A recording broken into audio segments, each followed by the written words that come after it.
name is Khurram Jamil from Shams IELTS Academy. Welcome to my channel. I hope that you would be living a very happy and healthier lives. आज का जो lecture है ये past continuous tense के बारे में है। Past continuous tense जैसे मैंने अपने एक लेक्चर में प्रेजेंट कॉन्टिन्यूस टेंस के बारे में बात की और उसमें मैंने ये बताया कि उसमें हम अपनी current moment continued in process activity को मेंशन करते हैं along with the fourth form of verb और helping verbs हमारे is and are ये हम यूज करते हैं। जो पास्ट कॉन्टिन्यूस टेंस है इसकी डेफिनेशन ऑलमोस्ट सेम है, लेकिन थोड़ा सा डिफरेंस ये है कि हम अपनी करंट मोमेंट तो नहीं लेकिन फॉर पास्ट और नियर पास्ट कॉन्टिन्यूड एक्टिविटी ये मेंशन करते हैं कि हमारे माजी में इस मखसूस वक्त पर ये एक्टिविटी कंटिन्यू थी या इन प्रोसेस थी या हम ये कर रहे थे या वो दूसरे साहब या थर्ड पर्सन ये काम कर रहे थे। इसमें हम भी यही रिचुअल डेफिनेशन सुनते रहे अपने स्कूल्स में और उसका यही था कि रहा था रही थे। Actually this definition this is not a true definition. याद रखिए डेफिनेशन हमेशा एक कंप्लीट सर्कल खींच देती है, तो कंप्लीट जो दायरा है वो बनाती है। ये कभी भी एक हाफ जो सर्कल है वो नहीं बनाती। डेफिनेशन का असूल ही ये है। तो पास्ट इंडेफिनिट हो या प्रेजेंट कॉन्टिन्यूस टेंस हो या पास्ट कॉन्टिन्यूस टेंस हो, इसकी जो डेफिनेशन हम मालूम करते रहेंगे, डेफिनेशन ये सही नहीं थी, कंप्लीट डेफिनेशन नहीं थी। पास्ट कॉन्टिन्यूस टेंस की जो डेफिनेशन है वो ये है कि we mention our for past और near past continued or in process activity in this tense। इसका रूल ये है कि सब्जेक्ट के नेचर के मुताबिक हम was और were helping verb के तौर पे यूज करते हैं और फोर्थ फॉर्म ऑफ वर्ब उस helping verb के बाद यूज करते हैं। फोर्थ फॉर्म ऑफ वर्ब जैसे मैंने अपने प्रेजेंट कॉन्टिन्यूस लेक्चर में इसको मेंशन किया था कि फोर्थ फॉर्म ऑफ वर्ब वो है कि जिसको प्रेजेंट कॉन्टिन्यूस टेंस कहा जाता है, जिसको फोर्थ फॉर्म ऑफ वर्ब को प्रेजेंट पार्टिसिपल जो फॉर्म ऑफ वर्ब है उसके नाम से इसको बोला जाता है। इसमें हम फर्स्ट फॉर्म के साथ ing लगाते हैं।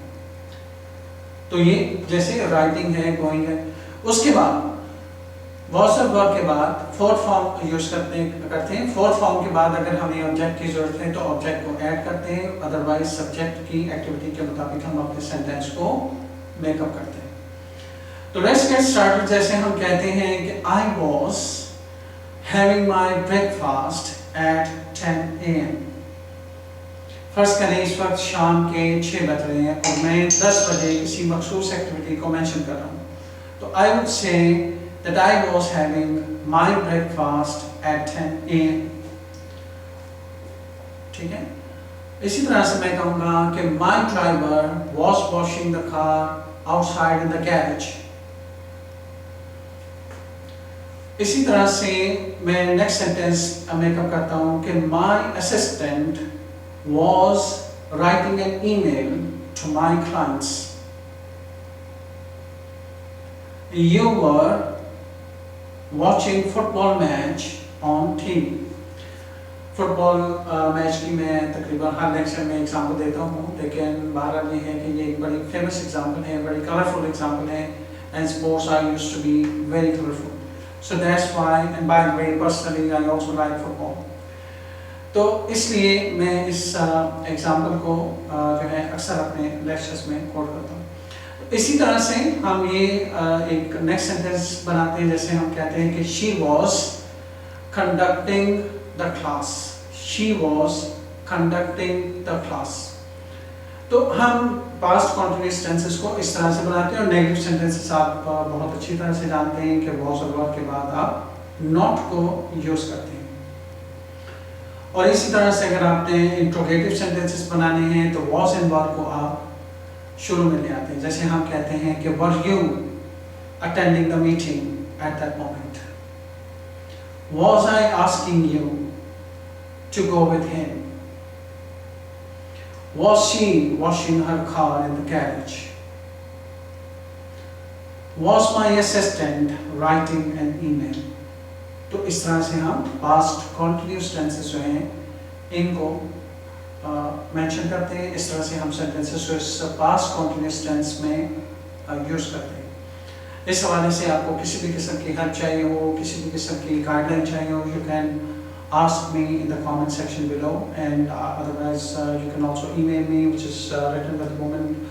You can ask me and you can send me an email and you will definitely be replied. I'll be meeting with you in my next lecture, and in my next lecture we'll be talking about future continuous tense।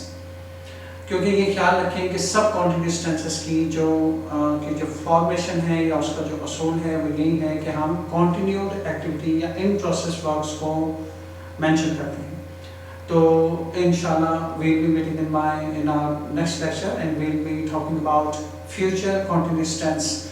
Until then, take very good care of yourself, and please, my very old and ritual request, do not forget to subscribe my channel and to like it and share it with your friends and family members.